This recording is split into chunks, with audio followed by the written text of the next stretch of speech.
মালদ্বীপের চতুর্দিকে সাগর, তাদের পাশেই একটা সৌদি আরবের জাহাজ ডুবে গেল, আর যত যাত্রী ছিল সব মারা গেল, কিন্তু একজন হাফেজে কোরআনকে আল্লাহ তার কুদরতে বাঁচিয়ে রাখছেন।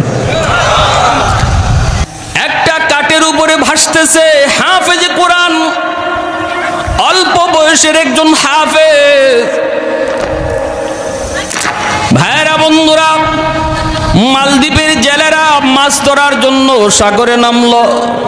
হঠাৎ করে নজর, কাঠের উপরে একটা বালক সাগরে ভাসতেছে, আল্লাহ তারে কুদরতে বাঁচিয়ে দিছেন। জেলেরা যায় তার কাছে যায় নৌকায় উঠাইল। ওই হাফেজ কোরআন, যেই বালক, তার সিনার মধ্যে আল্লাহর 30 পারা কোরআন। কোরআন বাহাদুরি করে সিনায় নেওয়া যায় না, আল্লাহর কালাম বাহাদুরি করে সিনায় নেওয়া যায় না।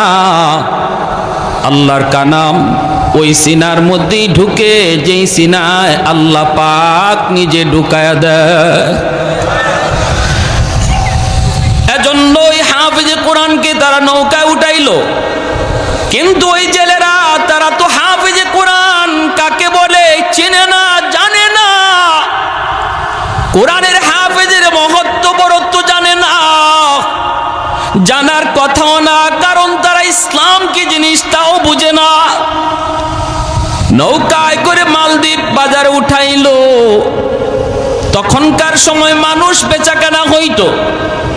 এই ছোট্ট বালক, যার সিনার মধ্যে আল্লাহর 30 পারা কোরআন রয়েছে, রে আল্লাহর গোলাম, বাজারে উঠাইলো তারে বিক্রি করার জন্য। অনেক কাস্টমার আসে তারে কেনার জন্য, কিন্তু এমন পয়সা চায়, এমন টাকা চায়, কেউ সাহস করে না তারে কেনার। কিন্তু ওই এলাকার একজন হিন্দু মহিলা ছিল, বড় ধনী। ওই মহিলার সম্পদের কোনো অভাব নাই, কিন্তু একটা ছেলে সন্তানের বড় অভাব আছে, শুধু একটা মেয়ে সন্তান। ছেলে সন্তান তার নাই। মহিলা চিন্তা করলো, সম্পদ দিয়ে আমার কি হবে? কারণ আমি যদি বৃদ্ধ হয়ে যাই, আমাকে পালবে কে, খাওয়াবে কে? মেয়েটারে বিয়ে দিয়ে দেব, পরের বাড়িতে চলে যাবে। একটা ছেলের প্রয়োজন। খবর পেয়ে সে বাজারে গেল, যায়া জেলেদেরকে বলল, টাকা যা লাগে তোমরা নিয়ে নাও, বিনিময়ে আমাকে, ছেলেটা আমাকে দিয়ে দাও, আমার সন্তান বানায়া তারে আমি পালব। হাফেজে কোরআন চলে আসলো হিন্দু মহিলার ঘরে। দিন যায় রাত যায়, মহিলাকে মা কয়া ডাকে, বোনটা তারে ভাইয়া কয়। দিন যাইতেছে আরামে, কোনো অসুবিধা নাই, ভালোই চলছে। এইদিকে হঠাৎ করে হাফেজে কোরআন দেখতে পেল মহিলা কান্দে। মা তুমি কেন কান্দ? মহিলা তখন ডাক দেয়া কই, বাবা আমি কেন কান্দি? এটা তোমার কাছে বলে কোনো সমাধান পাওয়া যাবে না রে বাবা। এরপরও তুমি বারবার যখন জিগাইতেছো, মা বলি, বাবারে শোনো, মালদ্বীপ শহরে প্রতি বৎসর নির্দিষ্ট তারিখে একটা সিডর হয়, জলোচ্ছ্বাস হয়। ওই সিডরে অসংখ্য অগণিত মানুষ মারা যায়। বাদশাহ জ্যোতিষীদেরকে বলল, গণকদেরকে বলল, তোমরা গণনা করে বের করো, জ্যোতিষী বিদ্যা পড়ে বের করো, কেন প্রতি বৎসর নির্দিষ্ট তারিখে রাত যখন 12টা বাজে তখন কেন সিডর হয়, জলোচ্ছ্বাস হয়? কারণটা কি একটু গবেষণা করে বের করো।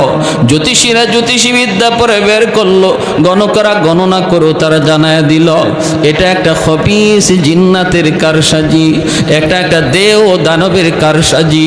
যদি ওই দেও দানবের কাছ থেকে সিডর থেকে বাঁচতে হয়, তাহলে নির্দিষ্ট তারিখে সাগরের পারে যে রাম মন্দির, ওই রাম মন্দিরে সুন্দরী কুমারী একটা মেয়েকে রেখে দেওয়া লাগবে। আর ওই মেয়েটাকে ওই খবিস জিন্নাত দেও দানব তারা খেয়ে ফেলবে, হত্যা করে ফেলবে। এরপরে সিডর হবে না, ভুক দিলে পরে সিডর হবে না, ওরা কোনো ক্ষতিও করবে না।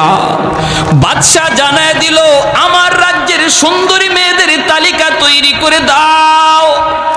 প্রতি বছর লটারি হয়, এই বছর লটারিতে আমার একমাত্র মেয়ে যে তোমাকে ভাইয়া কয়, আমার মেয়েটা গেছে, আমাকে নোটিশ দেওয়া হয়েছে সন্ধ্যা হলে সরকারি সৈন্য আমার দরজার সামনে হাজির হবে, হইয়ে আমার মেয়েটাকে তারা জোরপূর্বক নিয়ে যাবে।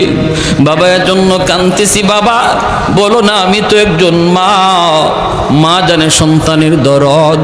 আজকে যেই মেয়েটারে এত আদর করে এত সোহাগ দিয়া নিজের হাতে বড় করলাম, চোখের সামনে মেয়েটা আজকে কোরবানি হবে, চোখের সামনে মেয়েটা আজকে মৃত্যুর ঘাটে যাবে, আমি মা কেমনে সেটা শুই? এজন্য আমি কাঁদতেছি। হাফেজ কোরআন তখন কয়, মা গো টেনশন করো না মা, তুমি কোনো টেনশন করো না। যদি এটা খবিস জিন্নাতের কারসাজি হয়, দেও দানবের কারসাজি হয়, দেও দানবের চেয়েও পাওয়ারফুল শক্তি আল্লাহ আমার সিনার ভিতরে রেখে দিয়েছে। সমাধান দিব আমি, সমাধান দিব আমি, কোনো টেনশন নাই। আমার বোনের কোনো ক্ষতি করতে দেব না। মা তুমি ভয় পেও না, ভয় পেও না। মা কই, বাবা তুমি কেমনে কি করবা? হাফেজে কোরআন কয়, মা আমার বোনটারে নানার বাড়িতে পাঠায় দাও, আর বোনের জামা কাপড় পরাইয়া পালঙে আমার মেয়ে লোক বানায় বসায় দাও। আমার দাড়ি উঠে নাই, মুছ উঠে নাই, আমাকে দেখলে ওরা বুঝবে না আমি যে একটা ছেলে। মেয়ে লোকের পোশাক পরে যদি আমি বসা থাকি, আমাকে ওরা মেয়ে লোক মনে করে নিয়ে যাবে। নিয়ে যাক, তারপরে যা হয় আমি সেটা বুঝবো। মা তখন কান্দে, না রে বাবা না, বড় আশা করে তোমাকে এনেছি, না তোমাকে আমি হাতছাড়া করতে পারবো না। তুমি যদি চলে যাও, তোমার যদি কোনো ক্ষতি হয়, আমি মা কাকে নিয়ে স্বপ্ন দেখব, কাকে নিয়ে আমি বাঁচব? মা যেতে দেয় না, মা প্রস্তাবে রাজি হয় না। কিন্তু হাফেজ কোরআন কয়, মা গো কেন তুমি টেনশন করো গো মা, আমি কথা দিলাম আমার বিন্দু পরিমাণ কোনো ক্ষতি হবে না, হতে পারেই না, কারণ আল্লাহর 30 পারা কোরআন আমার সিনায়। उल्फत में बराबर के वफा हो के जफा हो, उल्फत में बराबर के वफा हो के जफा हो, हर चीज में लज्जत है अगर दिल में मजा हो, हर चीज में लज्जत है अगर दिल में मजा हो, एक चश्मे ज़दन गाफिल अज़ा शाख नबाशी, शायद के निगाहे कुनदा गाह नबाशी, शायद के निगाहे कुनदा गाह नबाशी, तो दिल में तो आता है समझ में नहीं आता, बस जान लिया मैं तेरी पहचान यही है, बस जान लिया मैं तेरी पहचान यही है। একটু জোরে বলি আল্লাহু আকবার, মুসলমানের আওয়াজে বলি আল্লাহু আকবার। ভাইরা বন্ধুরা, কোরআনের পাওয়ার আসেনি না নাই? আর একটু জোরে, কোরআনের শক্তি আসেনি না নাই? আল্লাহর কালামের পাওয়ার আসেনি না নাই? প্রমাণ হবে, প্রমাণ হবে। ভাইরা বন্ধুরা, মহিলা কান্দে কয়, না না বাবা, আমি তোমাকে হাতছাড়া করব না। তোমার যদি কোনো ক্ষতি হয়ে যায়, আমি মা কাকে নিয়ে স্বপ্ন দেখব? না বাজান, আমি রাজি না। কিন্তু ছেলে বলতেছে, মা টেনশন করবা না, টেনশন করবা না, কোনো ক্ষতি আমার হবে না। বোনটারে নানার বাড়ি পাঠায় দাও, নানার বাড়িতে পাঠায় দাও। ভাইরা বন্ধুরা, নানার বাড়ি পাঠায় দিল। ছেলেটারে বোনের কাপড় পরাইয়া, মেয়ে লোকের কাপড় পরাইয়া পালঙে বসায় রাখলো। এইদিকে সন্ধ্যার টাইম, যেই মাত্র সরকারি ফৌজ দরজার সামনে এসে নক করেছে, এমনি মহিলা দরজা খুললা, দেখি সরকারি ফৌজ। মহিলা তো আল্লাহ চিনে না, কোরআন চিনে না, কোরআনের মহত্ব বরত্ব জানে না, ঠিক কিনা? আল্লাহর কোরআনের সংস্পর্শে আর সোহবতে যারা আয়, তারা কোরআনের পাওয়ার জানে। যারা কোরআনের কাছে আয় না, তারা কোরআনের পাওয়ার জানে না, চিনেও না, ঠিক কিনা? আল্লাহর কোরআনের পাশে যারা আয়, সংস্পর্শে আয়, সোহবতে আয়, তাদের মধ্যে কোরআনের আসর যায় পড়ে। লাগে ওই কাপড়টা দামি হয়ে যায়। আল্লাহর কোরআন যেই কাঠের সাথে লাগে কাঠটা দামি হয়ে যায়। 10,000 20,000 টাকা গজের কাপড় যদি পায়ে লাগে আমাদের শরীর ঘামে না, পশম খাড়ায় না, ইন্না লিল্লাহ বলি না। কিন্তু আল্লাহর কোরআনের বস্তু নিয়ে যেই কাপড় দিয়ে বানানো হয় ওই কম দামি কাপড় যদি আমার পায়ে লাগে সাথে সাথে কলিজা কেঁপে উঠি, সাথে সাথে আমি কপালে চুমুকাই, সাথে সাথে আমি আমার টুটে লাগাই। আমার ভাইরা বন্ধুরা, আল্লাহর কোরআনের পাশে যেই আসে সেই কোরআনের খাতিরে দামি হয়ে যায়। অতএব কোরআনের মধ্যে কি আছে না আছে যদি জানতে হয় আলেমদের কাছে আসা লাগবে, মাদ্রাসায় আসা যাওয়া করা লাগবে, কোরআন পড়া লাগবে, কোরআন পড়নেওয়ালাদের কাছাকাছি আসা লাগবে, ঠিক কিনা? আলাইকুম বিমুজালাসাতিল উলামা ওয়া ইসতিমাই কালামিল হুকামা ফাইন্নাল্লাহা তাআলা ইউহয়িল কলবাল মাইয়িতা বিনূরিল হিকমা কামা ইউহয়িল আরদাল মাইতাতা বিওয়াবিলিল মাতার। এজন্যই নবী বলেন উম্মতের দল, ফিতনার জমানায় যদি ঈমান বাঁচাতে চাও একা একা হাঁটবা না, নিজেরে তুমি বড় কিছু মনে কইরা না। যদি দৌলতে ঈমান ফিতনার জমানায় তোমার বাঁচাইতে হয়, আমি নবী ভবিষ্যৎবাণী করে গেলাম আমার উম্মতের উলামায়ে কেরামের সাথে মিলেমিশে থাকবা। উলামায়ে কেরামের সাথে যাদের সম্পর্ক থাকবে নবীর হাদিসের ভাষায় তার ঈমান হেফাজত থাকবে। আর যারা বলবে যে আলেম উলামা লাগবে না, আমি কি কম বুঝি?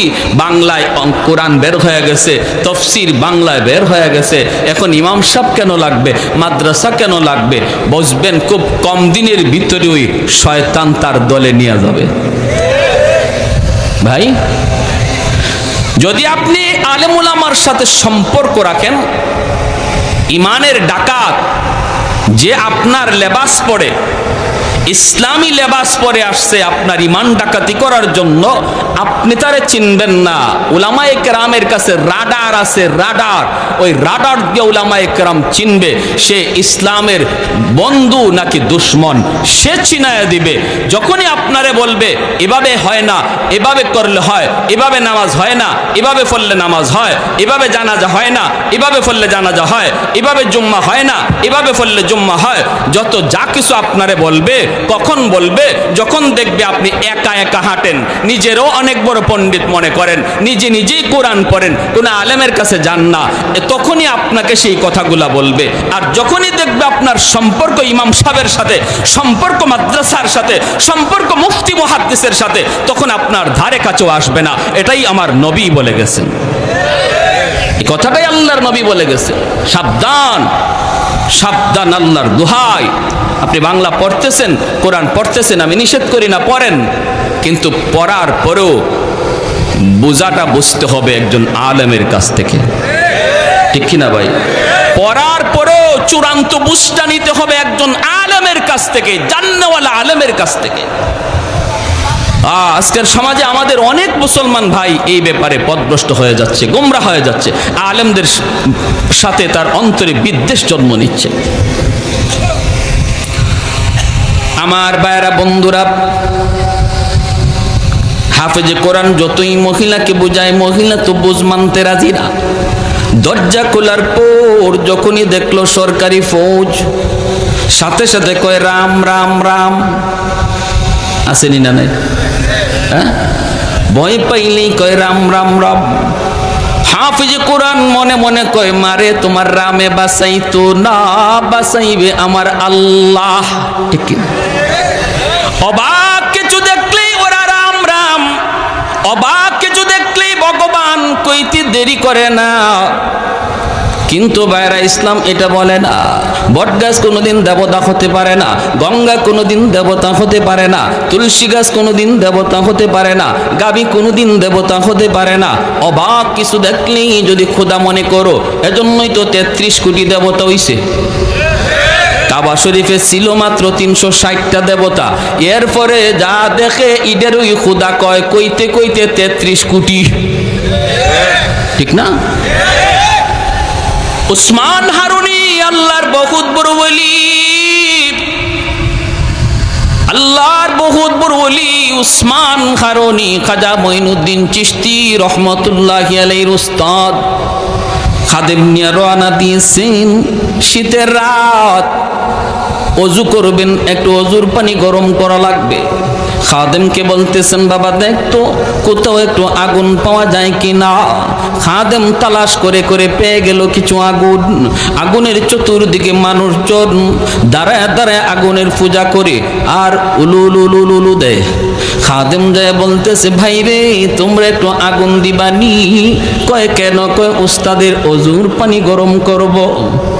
সাথে সাথে অগ্নি পূজারীর দল, ওদের মাথা গরম হয়ে গেল। কই কি আমরা আগুনের পূজা করি, এই আগুন নিয়ে তুমি অজুর পানি গরম করবা? ভাগো মিয়া। কয় দেও না ভাই, একটু আগুন নিলে কি আগুন কমবে নাকি? কয় কমবে কি বাড়বে তা জানি না, তবে আগুন দিমু না। চলে গেলেন, যায় উস্তাদকে বলতেছেন, উস্তাদজি আগুন তো পাইছি, কিন্তু আগুন ওরা দিবে না কেন? কয় ওরা আগুনের পূজা করে। আল্লাহর ওয়ালি উসমান হারুনি কয় আমাকে নিয়ে যাও। ইনি আসলেন, আইসে ইনি আবার আগুন চাইলেন, দিতে নারাজ। কেন দিবা না? কয় আগুনের পূজা করি। কেন পূজা করো? কয় বাপে করছে, দাদায় করছে। কেন করছে? কয় আগুন মরার পরে জ্বালাবে না। আগুনের পূজা করলে আগুন মৃত্যুর পর জ্বালাবে না, মায়া করবে, মায়া করবে। আল্লাহর ওলি উসমান হারুনি কয় এত বৎসর যাবত আগুনের পূজা করো, তখন একটু যাচাই করে দেখো আগুন তোমাদেরকে মায়া করবে কি করবে না। দুনিয়াতে আঙ্গুলটা আগুনের ভিতর দিয়া দেখো, আগুন আঙ্গুল জ্বালায় কি জ্বালায় না। যদি দুনিয়াতে আঙ্গুল না জ্বালায় তাহলে বুঝবা মরণের পরেও জ্বালাবে না। আর যদি দুনিয়াতে আঙ্গুল জ্বালায়, বোঝা গেল 60 বছর 70 বছরের পূজা আগুনে তোমাকে রেহাই দিবে না। অগ্নি পূজারীরা কই মৌলবী বুঝছি তুমি আসছো আমাকে আগুনে জ্বালানোর জন্য। আগুনের স্বভাবটাই তো জ্বালানো, আগুনে কিছু দিলেই তো আগুন জ্বালায়, আগুনে কারে না জ্বালায়। উসমান হারুনি কয় কি কইছো তোমরা পাগল আহমাক? আগুনের স্বভাবটাই জ্বালানো নয়, আগুন চাইলেই জ্বালাইতে পারে না। আগুনের মালিক যদি আদেশ দেয় তবে আগুনে জ্বালায়, আর যদি মালিক আদেশ না দেয় আগুন জ্বালানোর কোনো ক্ষমতা নাই। যদি আগুন নিজেই জ্বালাইতো তাহলে ইব্রাহিম খলিলুল্লাহকে কেন জ্বালাইল না? আওয়াজ দেয়া বলেন ঠিক কিনা? যদি আগুন চাইলেই জ্বালাইতো মুসা কালিমুল্লাহ রে তুর পাহাড়ে কেন জ্বালাইল না? পুরা তুর পাহাড়টা জ্বলে ছাই ছাই হয়ে গেল। আল্লাহ বলতেছে রে আগুন সাবধান, আমার মুসার একটা পশম পর্যন্ত যেন না জ্বলে। সুবহানাল্লাহ, আর একটু জোরে সুবহানাল্লাহ। ওই অগ্নি পূজারীরা কই মৌলবী ইব্রাহিম বুঝি না, মুসা বুঝি না, তুমি কিছু পারবা কিনা বলো, তুমি কিছু পারবা কিনা বলো। উসমান হারুনি বলে তাহলে তোমরা বুঝি দেখতে চাও? হ দেখতে চাই। এই কথা বলতে আল্লাহর ওলি উসমান হারুনি ছোট্ট একটা বাবু পাশে দাঁড়ায় রয়েছে, ওদেরই ছেলে। এই ছোট্ট বাচ্চাটারে কোলে লইয়া আল্লাহু আকবার বইলা একটা লাফ দিয়া আগুনের ভিতরে চলে গেলেন।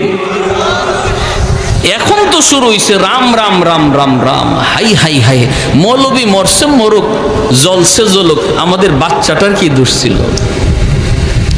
হঠাৎ করে আগুনের ভিতর ওরা তাকায় তাকায় দেখি আল্লাহু আকবার, ঘটনা কি? মৌলবী যে বাচ্চাটারে নিয়ে আগুনের ভিতরে ঢুকলো, আগুন তাদের চারপাশ দিয়ে দাও দাও করে জ্বলে, কিন্তু আগুন তাদের গায়ে লাগে না। বাচ্চাটারে নিয়ে উসমান হারুনি আগুনের ভিতরে তিনি আদর করতেছেন, চুমু খাইতেছেন, মায়া করতেছেন। এই দৃশ্যগুলি ওরা আগুনের বাকি থেকে দেখলো। এরপরই আল্লাহর ওলি উসমান হারুনি আবারও আল্লাহু আকবার বলে বাচ্চা নিয়ে আগুন থেকে বের হয়ে আসলেন। এইবার অগ্নি পূজারীরা কয়ে বুঝছি, হায় হায় হায়, এতদিন যাবৎ আমরা কার পূজা করি? আগুন তো ভগবান না, ভগবান তো হলো যে আগুনে ফরছে অথচ আগুন জ্বালাইছে না। বুঝছেন? ওসমান হারুনির পায়ে সেজদা করা শুরু করে দেয়। যেই মাত্র ওনার পায়ে সেজদা দেয়, আপনি ভগবান, আপনি ভগবান, তখন তিনি লাঠি দিয়ে আঘাত করে বলতেছে, আহাম্মকের দল, তোমরা তো অবাক কিছু দেখলে খোদা কইতে দেরি করো না। আরে এটা আমার কোনো কেরামতি নয়, আগুনে আমারে জ্বালাইছেন, এটা আমার কোনো বাহাদুরি নয়। আগুনের মালিকের উপর আমি বিশ্বাস করেছি, তোমরাও যদি আগুনের মালিকের উপর বিশ্বাস করো, ঈমান আনো, আগুন তোমাদেরকেও জ্বালাবে না। সাথে সাথে ওরা কালেমা পড়ে মুসলমান হয়ে যায়। मैं तालिब मौला हूँ मेरे इश्क निराला, मैं तालिब मौला हूँ मेरे इश्क निराला, है जुमला जहाँ जिनके तजल्ली से उजाला, है जुमला जहाँ जिनके तजल्ली से उजाला, मदरुद जहाँ गैर खुदा यार नदारम, जुज़ियात खुदा ही चदिगुर कार नदारम, जुज़ियात खुदा ही चदिगुर कार नदारम। একটু জোরে বলি আল্লাহু আকবার। এজন্যই মহিলা যেই মাত্র রাম রাম কয়ে, হাফেজে কোরআন কয়ে, মা নীরব, চুপ থাকো। সরকারি ফৌজগুলি ভিতরে ঢুকছে, দুইটা ওরা দরজার দিকে তাকাইছে, খাটের উপরে বসা আছে এত সুন্দরী একটা মেয়ে। বলুন তো আপনারা, মেয়ে না ছেলে? চেহারার মধ্যে মোছ নাই, দাড়ি নাই, কম বয়সে হাফেজে কোরআন বাংলাদেশে আসেনি না নাই? শুধু আছে তা নয়, বিশ্ব মানচিত্রে যে কয়জন বাংলাদেশের নাম দুনিয়া জুড়ে উজালা করেছে, সবাই কম বয়সের, এখনো দাড়ি মুস্তাদের উঠে নাই, ঠিক কিনা? বাংলাদেশের নাম সুনাম যারা বয়ে আনলো, তারাই হলো কোরআনের পাখি, এদেশের সম্পদ, ঠিক কিনা? দুর্ভাগ্য, দুর্ভাগ্য আমাদের কপাল পুরলো, যাদের খাতিরে দেশ বাংলার জমিনে মানচিত্রে পরিচিত হলো, আজকে তাদের কদর আমাদের সমাজে আর দেশে হয় না। আহা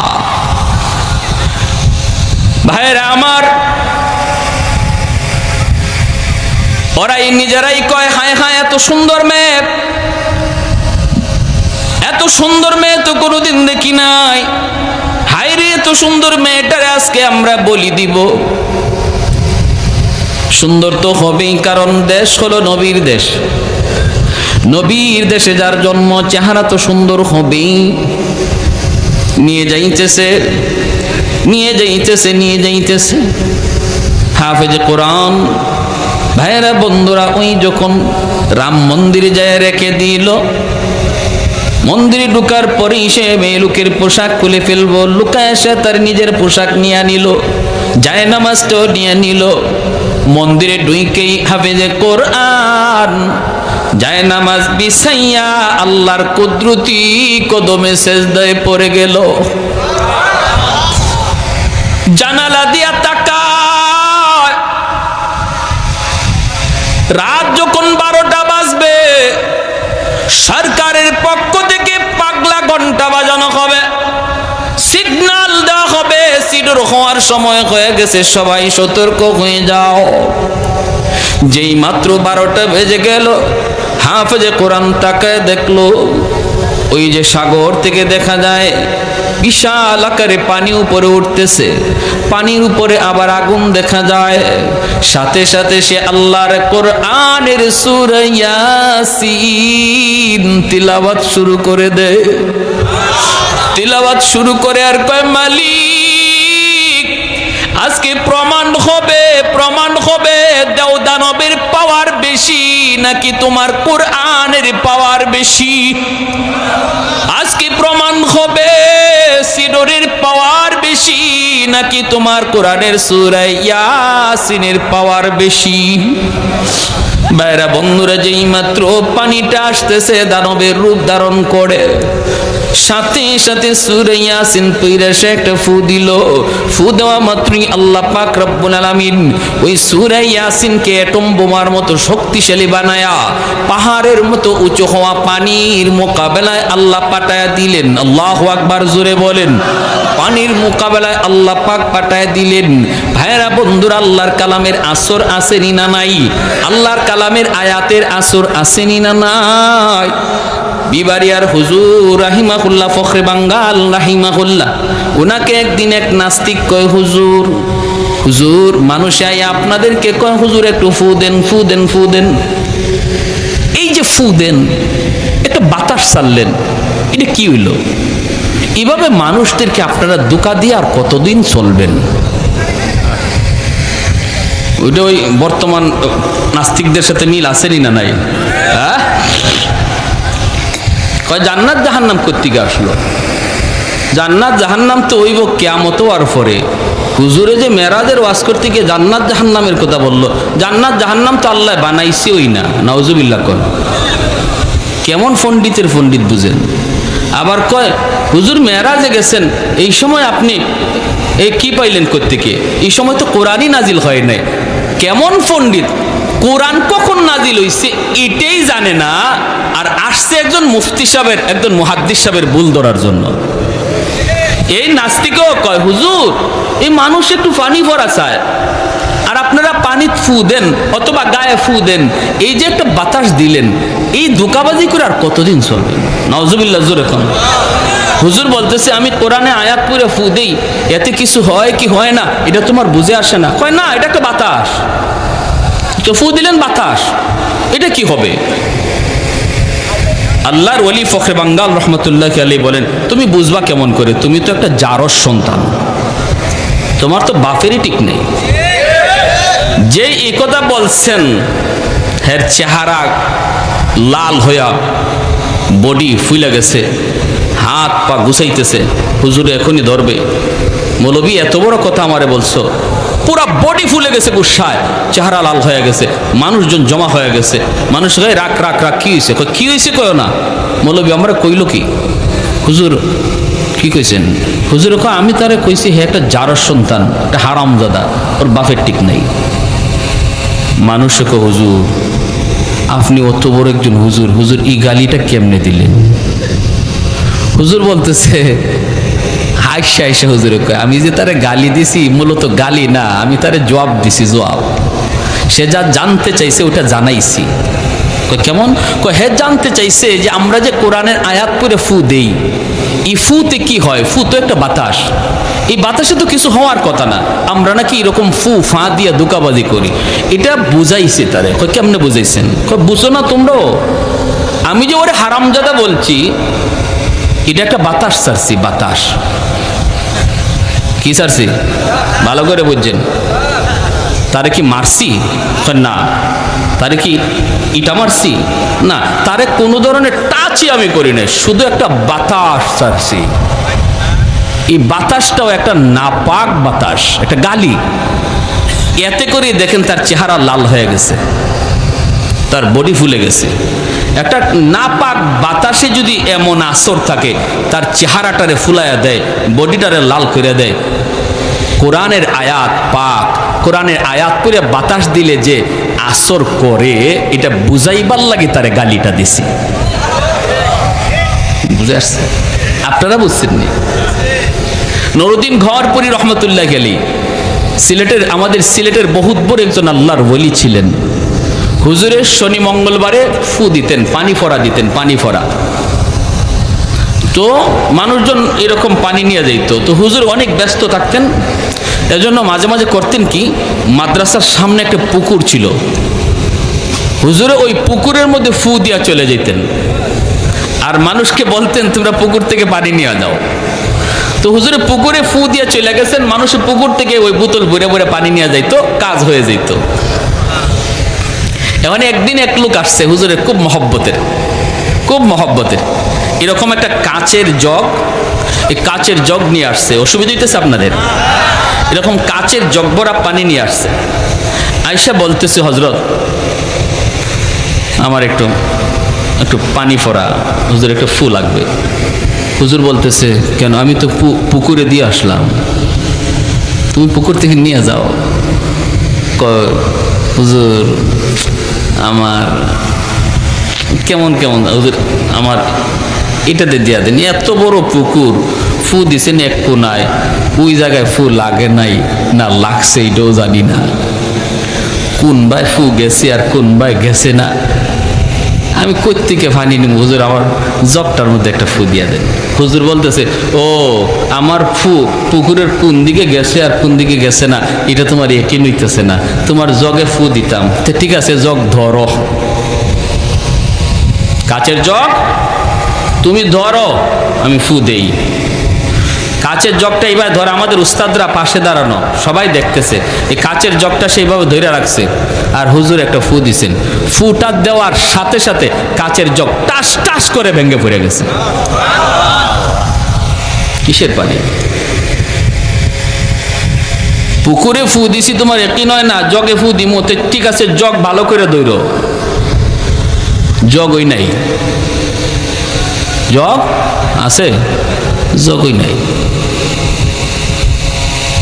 ওই হাফিজ কোরআন আল্লাহর কালাম সূরা ইয়াসিন পড়ে ফু দিল, আল্লাহ ওই কোরআনের সূরা ইয়াসিনকে এমন পাওয়ারফুলে বোমা বানায় দিলেন, সাগর থেকে পাহাড় পরিমাণ উঁচু হয়ে যে সিডোর আসতেছে, এর মোকাবেলায় চলতেছে। সিডোর আসতেছে, আল্লাহর কোরআনও যাইতেছে। আল্লাহু আকবার, জোরে কর। আমার ভাইয়েরা, বন্ধুরা, সামনের দিকে যায়, মোকাবেলা হয়ে গেল আল্লাহর কোরআনের সাথে।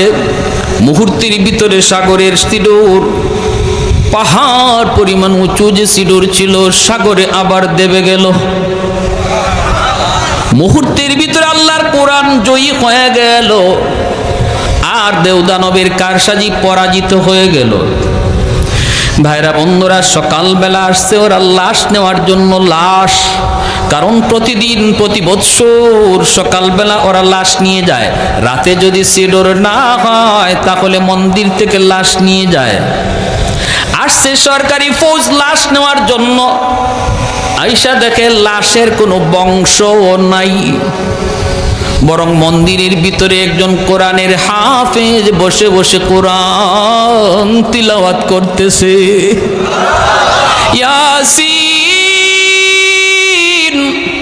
ওয়াল কুরআনিল হাকীম ইন্নাকা লামিনাল মুরসালিন।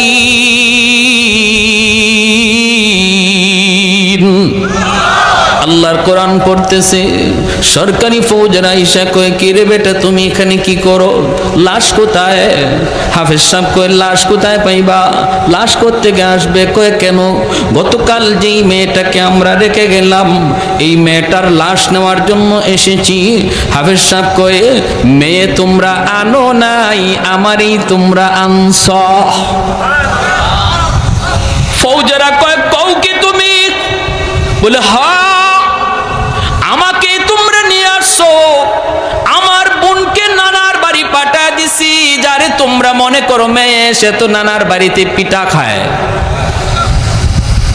আর আমি তো আমার বোনের জামা কাপড় পরে বসেছিলাম। আমাকে মেয়ে লোক মনে করে তোমরা নিয়ে আসছো। কই, তাহলে সিডোর যে হলো না, তুমি যে মরলা না, ঘটনা কি? হাফেজ সাহেব কয়ে, তোমরা কি মনে করো গো? তোমরা তো আল্লাহকে চেনো না, আল্লাহর কালাম কত পাওয়ারফুল তাও জানো না। ওই যে সিডোর তোমরা দেখো, দেওদানবের পাওয়ার তোমরা দেখো, এর চেয়ে হাজার লক্ষ গুণ পাওয়ার আল্লাহ আমার সিনার ভিতরে জমা রাখছে। সিডোর সিডোরের মতো করে উঠছে। আমি শুধু আমার মালিকের সূরা ইয়াসিন, আল্লাহর কালামের সূরা ইয়াসিন, যেই সূরা কোরআনের হৃৎপিণ্ড, ওই সূরা পড়ে শুধু একটা ফু দিয়েছি। যেখান থেকে পানি উঠছিল সেখানেই দেবে গেছে। কও কি তুমি বলে হ্যাঁ, এটা আল্লাহর কোরআনের পাওয়ার, আল্লাহর কোরআনের পাওয়ার। সাথে সাথে তারা বাদশারে জানায় দিল। বাদশা অবাক হয়ে গেল। বাদশা মন্ত্রী পরিষদ নিয়া হাফেজ সাহেবের সামনে এসে হাজির হয়ে বলতেছে, রে হাফেজে কোরআন, ও বাবা তুমি এটা কি শুনাইছো, কি বলছো?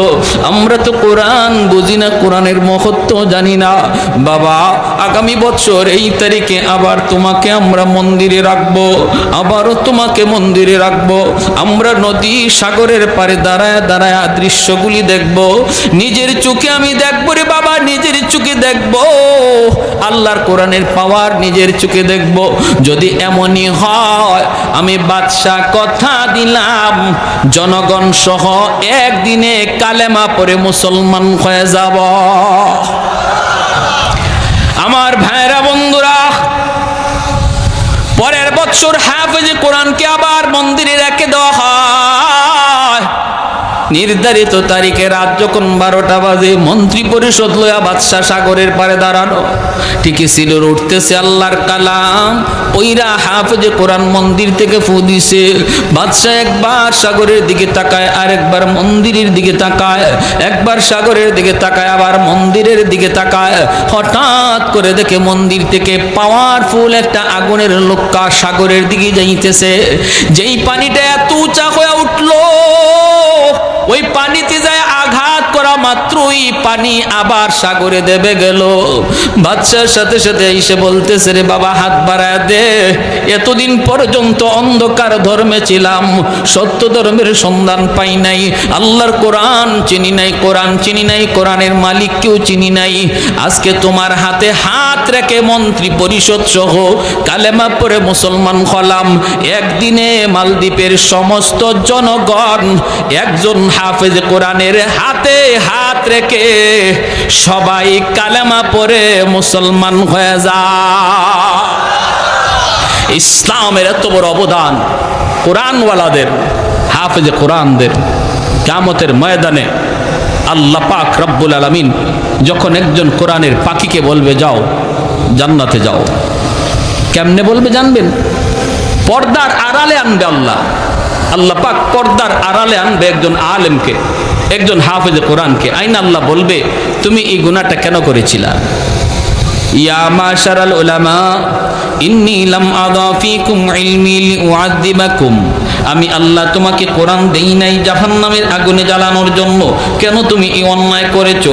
কেন তুমি এই অপরাধ করেছো? তখন পর্দার আড়ালি হাফেজে কোরআন আলেমে দ্বীন তখন বলবে, আল্লাহ ভুল হয়ে গেছে, শয়তানের দোকায় পড়ে ভুল করে ফেলেছি। আল্লাহ পাক তখন বলবে, নেও আমি তোমাকে পর্দার ভিতরেই তোমাকে মাফ করে দিলাম। তোমাকে জিজ্ঞেস করলাম কেন ভুল করেছো, এই জিজ্ঞেস করাটাও হাসরবাসী কাউকে আল্লাহ দেখাবে না। ইযহাবু ফাকাদ গাফারতু লাকুম ওয়ালা উবালি, যাও তুমি জান্নাতে যাও আমার কোরআনের ইজ্জতের খাতিরে, কোনো পরোয়া আমি কারো করলাম না। তখনই সে কইব, আমি আমার আব্বা আম্মা ছাড়া জান্নাতে যাইব না। সুবহানাল্লাহ, আরো আস্তে কম। আল্লাহ পাক বলবে, যাও জাহান্নামের ভিতর থেকে তার বাপ মাকে নিয়ে আসো। ফেরেশতারা জাহান্নামের ভিতরে যায় তার বাপ মাকে ডাক দিবে।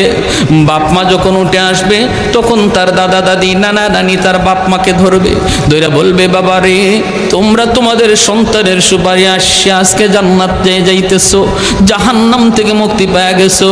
কিন্তু আমরাও তো তার দাদা, আমরাও তো তার নানা নানি কম আদর করি নাই, আমরাও জাহান্নামে আজকে আগুনে জ্বলতেছি। আমার ভাইটারে আমি কত আদর করলাম, একটু যায় কইও আমাদের জন্য সুপারিশ করত।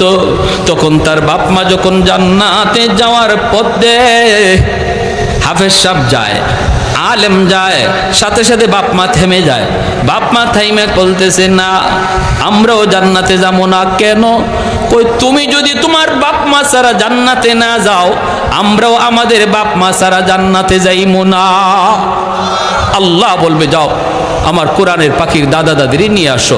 দাদা দাদিরে যখন তুলতে যাবে তখন ওই এলাকার এই যে মাদ্রাসা আপনাদের এই এলাকার মানুষজন ওই তার দাদা দাদিরে ধরবে, বাইরে তোমরা যে আজকে বের হইতেছ ভালো কথা, কিন্তু আমরা তো ওই এলাকার মানুষ, যেই এলাকার মাদ্রাসায় তোমাদের নাতিটা হাফেজ হয়েছে, আলেম হয়েছে, আমরা ওই এলাকার মানুষ, আমরা মাদ্রাসার দিকে নজর করছি, তার থাকার ব্যবস্থা করছি, তার খাওয়ার ব্যবস্থা করছি। আজকে আমরা কিছু মানুষ জাহান্নামে আটকে গেছি, তোমরা একটু যায় কইও তারে সুপারিশ করতো। তখন এই দাদা দাদি আইসা যখন এই মানুষগুলার কথা শোনাবে, কোরআনের হাফেজ আলেমে দ্বীন বলবে, আল্লাহ ওই মানুষগুলার সাহায্য না পেলে আমি তোমার কোরআন সিনায় নিতে পারতাম না। আল্লাহ তারা আমার থাকার জায়গা করে দিছে, আমার খাওয়ার ব্যবস্থা করে দিছে, আল্লাহ আমি তাদেরকে সাথে চাই। তখন আল্লাহ ফেরেশতাদেরকে বলবে, ওই মানুষগুলাকে জাহান্নাম থেকে আইনা দুইটা সারিতে দাঁড় করাও, আর মাঝখান দিয়ে আমার কোরআনের পাখিরে সারো, দেখি আমি আল্লাহ তারে কতজনে চিনে আর সে কতজনকে চিনে। তখন মাঝখান দিয়ে সারা মাত্রই প্রত্যেকে তারে চিনবে। একজনে বলবে, হুজুর আপনি আমারে চিনছেন? আনাল্লাযী সাকাইতুকা মা, আমি আপনাকে একদিন এক গ্লাস পানি পান করাইছিলাম। মায়ার নবী হাদিসে এইভাবেই বলছেন। আরেকজনে বলবে, হুজুর আপনি আমাকে চিনছেন? আনাল্লাযী ওয়াহাবতু লাকা ওযুআ, আমি আপনাকে একদিন এক বদনা ওযুর পানি দিছিলাম। মুহাদ্দিসিনে কেরাম হাদিসের ব্যাখ্যায় লিখেন, নবী এই দুই কথা বলে শুধু দুইজনকে বুঝাইলেন না, এইভাবে অসংখ্য মানুষজন সহযোগিতার কথা ইয়াদ করাইয়া দিবে, আর তখন তার ইয়াদ হয়ে যাবে। আল্লাহ বলবেন, আমার কোরআনের পাখিরে যতজনে চিনতেছে আর সে যতজনকে চিনতেছে সব সহ জান্নাতে দিয়ে দাও। জোরেকুন সুবহানাল্লাহ। প্যারে হাজিরিন, তাহলে বলুন মাদ্রাসার সহযোগিতা করলে লাভ আসেনি না নাই? একজন ছেলেকে, সন্তানকে, নাতিকে কোরআনের হাফেজ আলেম বানাইলে লাভ আসেনি না নাই? হ্যাঁ, 10 জন মার্কা মারা জাহান্নামীরে একজন হাফেজ সুপারিশ করে জান্নাতে নিয়ে যাবে। মা বাবা, দাদা দাদি, নানা নানি, শ্বশুর শাশুড়ি, আরেকজন হইল যেই বাড়ির সে খাইয়া হাফেজ সাহেব হইছে, অথবা যিনি তারে সারা বছর খাওয়াইয়া হাফেজে কোরআন বানাইছে, ওই বাড়ির লজিং মাস্টার নেই। এই কথাটা আল্লামা কাশ্মীরি রহমতুল্লাহ আলাইহি তার কিতাবে হাদিসের ব্যাখ্যায় লিখছেন। অনেক মুহাদ্দিসিনে কেরাম লিখছেন যে মা বাবা, দাদা দাদি, নানা নানি, শ্বশুর শাশুড়ির সাথে ওই দুজন মানুষও যাবে যারা তারে হাফেজ বানাইছে খাওয়ায়া। প্যারে হাজিরিন, আল্লাহর জান্নাতে হাজারো কোটি মানুষও যদি আল্লাহ পাক জান্নাতে দিয়া দেয়, তবু আল্লাহর জান্নাতের কোনো কমতি হবে না। বরযাত্রী যেভাবে বরের সাথে ঢুকে, এইভাবে মানুষজন আলেমের সাথে জান্নাতে ঢুকবে। সুবহানাল্লাহ। এজন্য পিয়ারে হাজিরিন, লম্বা কোনো কথা না, আমরা অনেক কথা শুনছি শুরু থেকে নিয়ে। আপনাদের এই এলাকার মাদ্রাসা, এই মাদ্রাসা আপনাদের এলাকার জন্য রহমত, আপনাদের জন্য রহমত। মাদ্রাসার একজন ছাত্রকে খাওয়াবো বা মাদ্রাসার একজন উস্তাদকে খাওয়াবো, এটা মনে না করি যে আমি তারে খাওয়াইতেছি, বরং আল্লাহর কোরআন বলে তার উসিলায় আল্লাহ আপনারে খাওয়াইতেছে। মাদ্রাসার একজন ছাত্রের উসিলায় আল্লাহ আমারে খাওয়াইতেছে, আমি তারে খাওয়াইতেছি না। ওয়ানুনাজ্জিলু মিনাল কুরআন মা হুয়া শিফাউন ওয়া রাহমা ওয়া রাহমাতুল লিল মুমিনিন।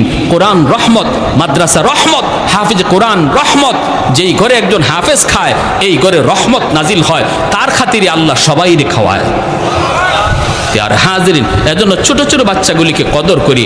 দেখতেছি আমরা ছোট্ট বাচ্চা, কিন্তু আল্লাহর নবী বলেছেন তার কদর কি পরিমাণ। আসমানের ফেরেশতারা দেখতেছে তার কদর কি পরিমাণ। আমি দেখতেছি ছোট বাচ্চা, এজন্য মাদ্রাসার ছোট বাচ্চাগুলিকে নাম ধরে না বলবো, মৌলভী সাহেব বলবো, মিয়া সাহেব বলবো, তারা একটা সুন্দর নাম ধরে ডাকবো। আর বাচ্চা মানুষ দোষ হবেই, ভুল হবেই, দুষ্টামি করবেই, কারণ শয়তান সবচেয়ে বেশি সময় দেয় একজন মাদ্রাসার ছাত্রের পিছনে। কারণ তার জীবনের সবচেয়ে বড় সফলতা, শয়তানি জীবনে সবচেয়ে বড় সফলতা যদি একজন মাদ্রাসার ছাত্ররে মাদ্রাসার লাইন থেকে আউট করতে পারে। কলেজের ছাত্রের পিছনে শয়তান এত সময় দিবে না, স্কুলের ছাত্রের পিছনে শয়তান এত সময় দিবে না যত সময় দিবে একজন মাদ্রাসার ছাত্রের পিছনে। এজন্য কিছু দুষ্টামি হবেই, কিছু দুষ্টামি করবেই, এগুলো আমরা মায়ার নজরে দেখব, ঠিক কিনা? যদি কোনো দৃষ্টিকটুর কোনো বিষয় আমরা দেখি যার দ্বারা মাদ্রাসার বদনাম হতে পারে, তখন সেটা চায়ের দোকানের সমালোচনা না করে আমরা মাদ্রাসায় এসে যেটা সমাধান হয় এভাবে আমরা বিষয়টা আলোচনা করব।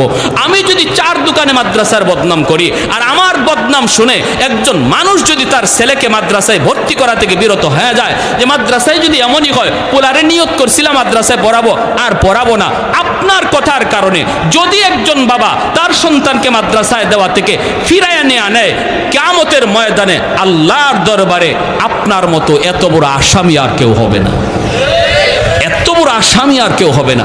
এজন্য মাদ্রাসার মহব্বত দিলের ভিতরে তারই আছে যে ছাত্রদেরকে মহব্বত করে, উস্তাদদেরকে ভালোবাসে, মাদ্রাসার প্রতিটা ইটকে ভালোবাসে। যদি কোনো দোষ দেখে সেটা সমাজের মানুষের কাছে সেটা সমালোচনা না করে, অফিসে এসে উস্তাদের কানে কানে সেটাকে শুধরানোর নিয়তে বলে দেয়, বোঝা গেল তার দিলের ভিতরে সত্যিকার অর্থেই মাদ্রাসার মহব্বত রয়েছে। আল্লাহ আমাদের সবাইকে এই বিষয়গুলো বুঝার এবং মানার তৌফিক আল্লাহ সবাইকে দান করুন। পরিশেষে এই মাদ্রাসাকে আল্লাহ কবুল করুন, মাদ্রাসার ছাত্র উস্তাদ সবাইকে আল্লাহ কবুল করুন, মাদ্রাসার কমিটি সহ যারা মাদ্রাসার সহযোগিতা এলাকাবাসী সবাইকে আল্লাহ মাদ্রাসার খাতিরে কবুল করুন। সবাই বলি আমিন। ওয়া আখির দাওয়ানা আনিল হামদুলিল্লাহি রাব্বিল আলামিন। আল্লাহুম্মা وترحمنا لنكونن من الخاسرين رب ارحمهما كما ربياني صغيرا رب ارحمهما كما ربيانا صغيرا রব্বুল আলামিন কুদরতি নজরে মায়ার নজরে একটু তাকায় দেখো গো আল্লাহ, তোমার কতিপয় বান্দারা বসে বসে গভীর রাত পর্যন্ত কোরআনের কথা, আয় আল্লাহ তোমার নবীর কথা, তোমার নবীর নায়েব রাসূলদের কথা শুনতেছে। আমলখানা যদি পছন্দনীয় হয় এর উসিলায় আমাদের জীবনের সব গুনাহ খাতাগুলি মাফ করিয়া দাও। আল্লাহ যারা হাত বাড়াইছি মালিক, জানি না কার জানি আদরের মা দুনিয়ায় নাই, কার জানি আদরের বাবা দুনিয়ায় নাই। ও মালিক, যার মা নাই সে জানে মা কত বড় নিয়ামত। যাদের মা আছে ঘরে গিয়া আম্মা কইয়া ডাক দেয়, আমার মতো যার মা নাই মাসকে মাস বছরকে বছর চলে যায়, মা কইয়া ডাক দিতে পারি না। আই মাওলাই কারীম, এখনো সন্তান যখন বাড়িতে আসার খবর দেয়, দুঃখিনী মা সারা রাত দরজার পাশে দাঁড়ায়া দাঁড়ায়া সন্তানের অপেক্ষা করে, যতক্ষণ পর্যন্ত সন্তান ঘরে না আসে মা ঘুমায় না। এমনও মা যারা আমরা হারাইছি গো আল্লাহ, মেহেরবানি করে সন্তানের হাতের দিকে তাকাইয়া মার কবরখানাকে জান্নাতের বাগান বানায়া দাও। হে আল্লাহ, আদরের বাবা, যে বাবা বাড়ি বানায় দিয়া গেল, মাথার উপরে লাইট জ্বলে ফ্যান ঘুরে, বাবা যেই করে শুয়ে আছে আলো নাই বাতাস নাই। আল্লাহ মা বাবার কবরে জান্নাতি বিছানা বিছায়া দিও, মা বাবার কবরে জান্নাতি আলো বাতাসের ব্যবস্থা করে দিও। এই মাদ্রাসার ডাইনে বামে সামনে পিছনে যত মুর্দে গান কবর দেশে শায়িত, আল্লাহ প্রত্যেকের কবরকে মাদ্রাসার খাতিরে তুমি জান্নাতের টুকরা বানায় দিও। আয় মাওলাই কারীম, আদরের দাদা দাদি নানা নানি শ্বশুর শাশুড়ি বিবি বাচ্চা ভাই বোন, আল্লাহ প্রত্যেকের কবরকে জান্নাতের বাগান বানায় দিও। আয় আল্লাহ যারা জীবিত আছে হায়াতে বরকত দিয়া দিও, বিশেষ করে আমাদের বিবি বাচ্চার হায়াতে বরকত দিও। আল্লাহ সন্তানগুলিকে নেককার দিনদার নামাজি সন্তান বানাও। এই মাদ্রাসায় যে বাচ্চাগুলি মা বাবা দূর দূরান্ত থেকে এখানে কোরআনের মহব্বতে দিয়ে দিছে, অনেক মাদ্রাসায় বৈখা দেখি ছোট ছোট বাচ্চা, এই বাচ্চাগুলি এই বয়সে মার কোলে ঘুমাইতো, এই বাচ্চাগুলি বাবার কোলে ঘুমাইতো, মা তাদেরকে গোসল করায় দিত, খানা খাওয়ায় দিত, বিছানা বিছায় দিত। আজকে ওই বাচ্চাগুলি নিজের খানা নিজে উঠায়, নিজের বিছানা নিজে বিছায়, মালিক নিজের গোসল নিজে করে। মা ভালো খানা খাইতে পারে না, চোখের পানি জড়ায় জড়ায় আমায় কান্দে। বাবা ভালো খানা খাইতে বসলে খাইতে পারে না, চোখের পানির ফুটা পড়ে। আমার বাচ্চাটা জানি মাদ্রাসায় কি খাইতেছে, কেমনে ঘুমাইতেছে। ও মালিক, যেই সকল বাপ মা দিনের জন্য এত বড় কুরবানি করছে গো আল্লাহ, তাদের সন্তানগুলিকে তুমি কোরআনের হাফেজ বানাও, তাদের সন্তানগুলিকে তুমি হাফেজ কোরআন বানাও, আলেমে দ্বীন বানাও। আয় আল্লাহ বাপ মার মনের আশা পূরণ করে দাও। আয় আল্লাহ এলাকার ঘরে ঘরে তুমি কোরআনের হাফেজ কবুল করে নাও। আয় আল্লাহ ঘরে ঘরে কোরআনের হাফেজ কবুল করে নাও। এলাকার প্রতিটা মানুষকে মাদ্রাসার মুআফিক বানা দাও, মাদ্রাসার প্রতি মহব্বত রাখার তৌফিক দাও। আয় মাওলায়ে করিম, যত হাজত গাইবি খাজানা থেকে পুরা ফরমাও।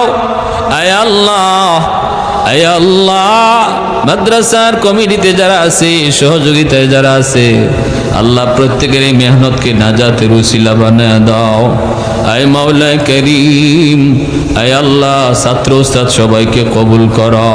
আয় মাওলা, যারা অসুস্থ আছে আমাদের মধ্যে আল্লাহ সুস্থতার নিয়ামত দান করো। আমার মা বোনদেরকে মাফ করো, আমার যুবক ভাইদেরকে মসজিদমুখী বানাও। আল্লাহ জমানার ফিতনা ফাসাদ থেকে মুসলিম যুব সমাজকে হেফাজত করো। আয় মাওলায়ে করিম, আমাদের দেশের উপরে রহম করো। আয় আল্লাহ, সব ধরনের ষড়যন্ত্র থেকে আমাদের দেশকে রক্ষা করো।